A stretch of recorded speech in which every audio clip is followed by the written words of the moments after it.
Hello बच्चों, welcome to my channel. आज हम कक्षा 6 की जो विज्ञान की कार्यपुस्तिका है उसका पाठ 11 करेंगे और पाठ का नाम है प्रकाश, छायाएं एवं परावर्तन। इसमें प्रश्न नंबर 1 है, नीचे दिए गए चित्रों में से कौन कौन सी ऐसी चीज़ें हैं जो स्वयं के प्रकाश से चमकती हैं, उन पर टिक का निशान लगाओ। मतलब खुद का प्रकाश होता है उनका। तो ये जो तारे हैं ये नहीं चमकती, ये भी नहीं चमकती, ये किताब भी अपने प्रकाश से नहीं चमकती, ये टॉर्च है इसका प्रकाश होता है अपना, ये नहीं चमकती, ये भी नहीं चमकती। तो ये 2 पर हमने सही का टिक लगा दिया है।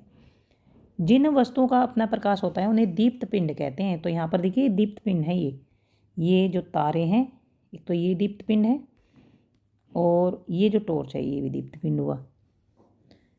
इनके अलावा 3 अन्य ऐसी वस्तु के नाम लिखो जो दीप्त पिंड हो, जिनका अपना प्रकाश हो। तो बल्ब, ट्यूबलाइट, आग और सूर्य ये दीप्त पिंड है, इनका अपना प्रकाश है।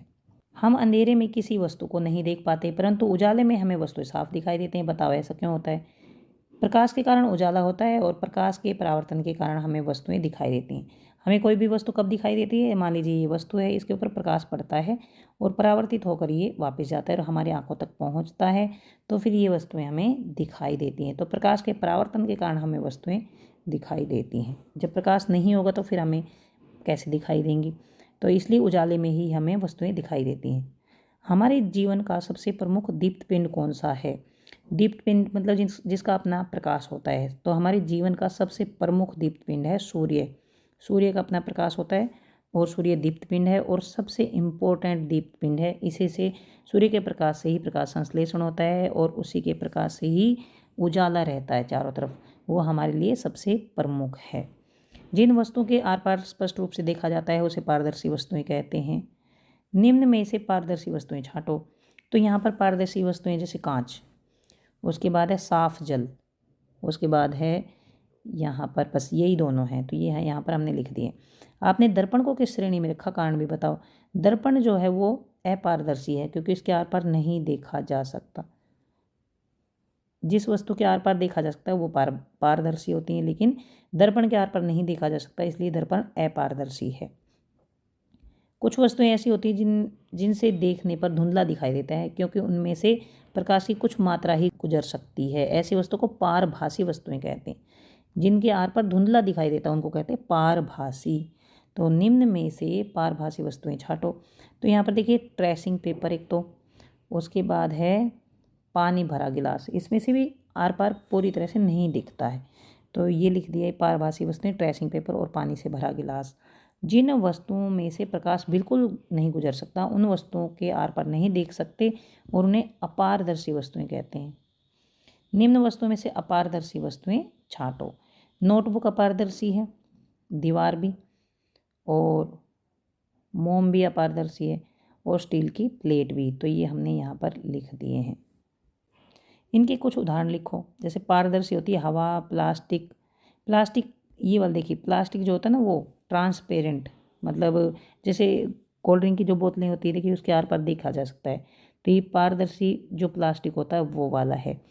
कई चीज़ें जैसे किसी चीज़ का कवर बना रखा होता है, उसके अंदर चीज़ होती है, कुछ डेकोरेशन का सामान होता है, तो उसके चारों तरफ जो कवर होता है वो भी प्लास्टिक का बना होता है, उसके आर पार भी देखा जा सकता है। तो ये वो वाला प्लास्टिक है, ट्रांसपेरेंट। कांच के आर पार देखा जा सकता है और साफ जल के आर पार भी देखा जा सकता है। पारभासी वस्तुएं वो होती हैं जिनके आर पार धुंधला दिखाई देता है। तो यह है घिसा कांच, जाली और घिसा हुआ प्लास्टिक और तेल लगा हुआ कागज।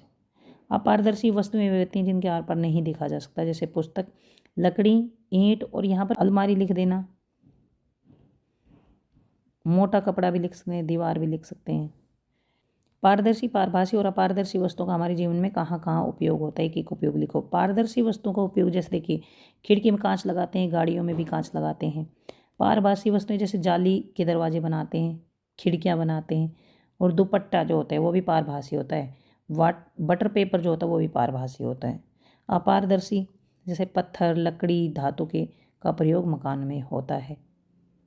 जिन वस्तुओं में से प्रकाश नहीं गुजर सकता वे वस्तुएं प्रकाश में रखने पर छाया बनाती हैं। जिन वस्तुओं में से प्रकाश नहीं गुजर सकता उसके पीछे छाया बन जाती है उनकी। निम्न स्थितियों को पढ़ो और जिनमें छाया बनती है उनके आगे टिक का निशान लगाओ। पुस्तक को बल्ब की रोशनी में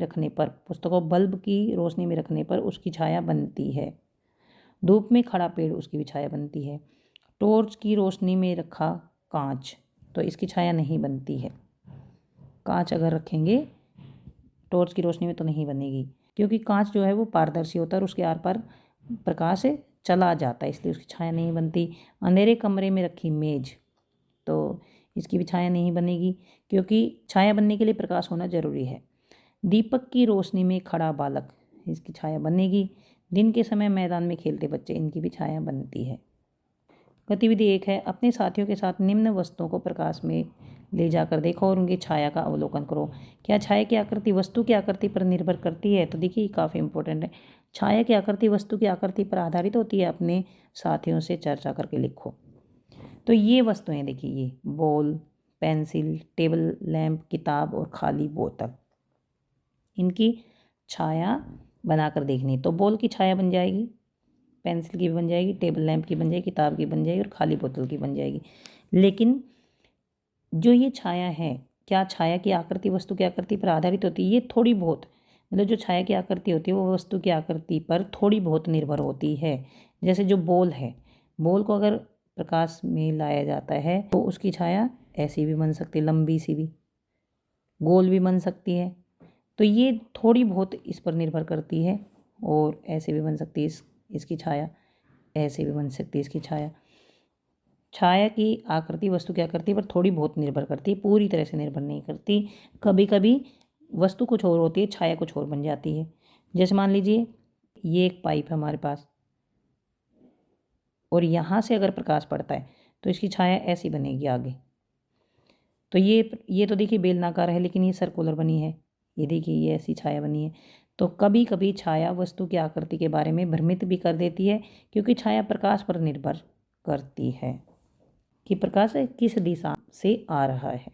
अब देखिए छाया की आकृति व आकार वस्तु पर पड़ने वाले प्रकाश की मात्रा और दिशा पर निर्भर होती है। नीचे एक वृक्ष की प्रातः, दोपहर और शाम के समय में बनने वाली छाया को दिखाया गया है। क्या तुम तीनों चित्रों में सूर्य की स्थिति को दर्शा सकते हो? ये देखिए स्थिति 1 है, ये पेड़ की छाया ऐसी है, ये ऐसी है, ये तो यहाँ पर ये है सुबह का समय। सुबह के समय इसकी छाया ऐसी बनती, क्योंकि सुबह पूरब की तरफ रहता है सूरज, तो ये इस तरफ बनी छाया। फिर सूरज आ जाता है यहाँ पर दोपहर में, बिल्कुल इसके ऊपर, तो ये छोटी छाया बनती है। फिर चल जाता है पश्चिम में सूरज, तो ये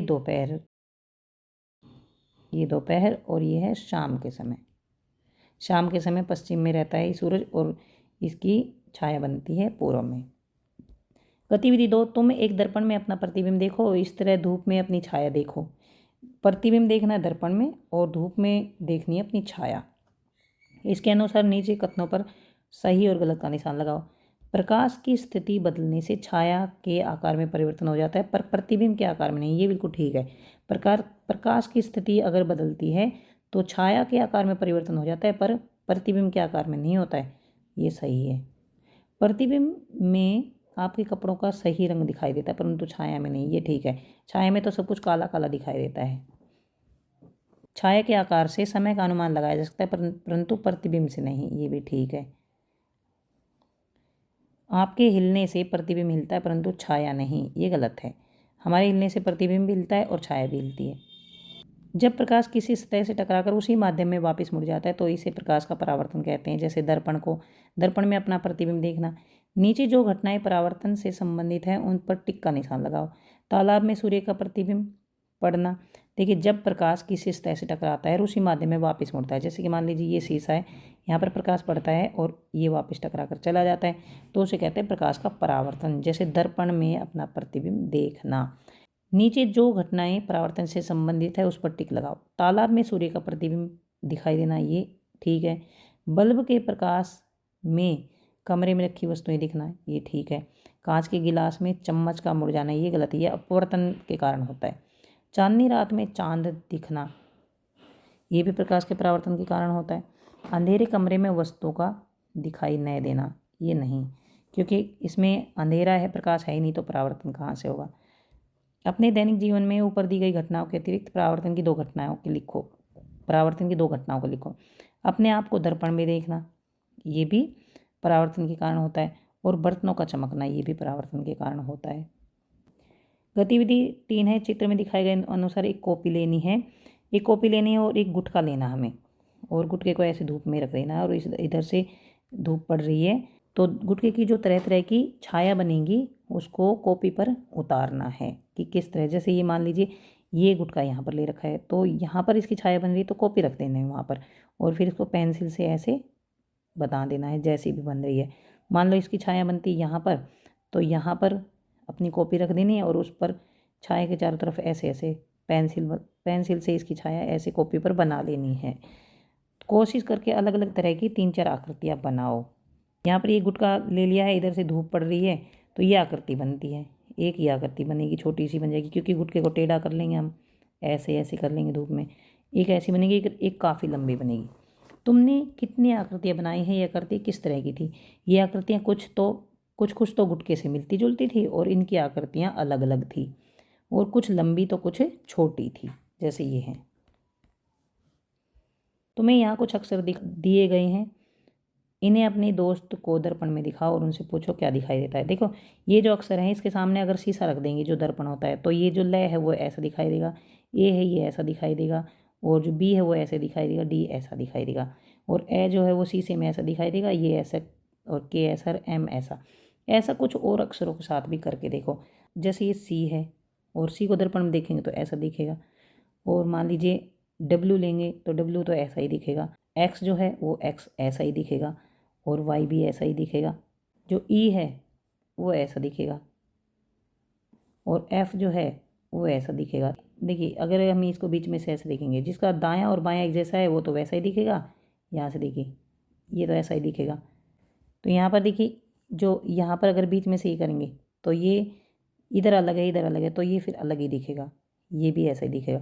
तो इस तरह से ये वाला पार्ट सॉल्व कर दिया है। अब हम अगली वीडियो में अगला पार्ट करेंगे। अगर आपको समझ आ गया है प्लीज़ चैनल को सब्सक्राइब करें, अपने दोस्तों को शेयर करें, लाइक करें। अगर कुछ समझ नहीं आया तो कमेंट बॉक्स में लिख कर पूछ सकते हैं। Thanks for watching.